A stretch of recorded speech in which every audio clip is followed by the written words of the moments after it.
आदित्यहृदयं पुण्यं सर्वशत्रुविनाशनम् जयावहं जपेन्नित्यम् अक्षय्यं परमं शिवम् सर्वमङ्गलमाङ्गल्यं सर्वपापप्रणाशनम् चिन्ताशोकप्रशमनम् आयुर्वर्धनमुत्तमम् रश्मिमन्तं समुद्यन्तं देवासुरनमस्कृतम् पूजयस्व विवस्वन्तं भास्करं भुवनेश्वरम् सर्वदेवात्मको ह्येषः तेजस्वी रश्मिभावनः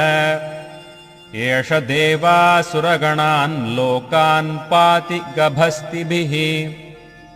एष ब्रह्मा च विष्णुश्च शिवस्कन्दः प्रजापतिः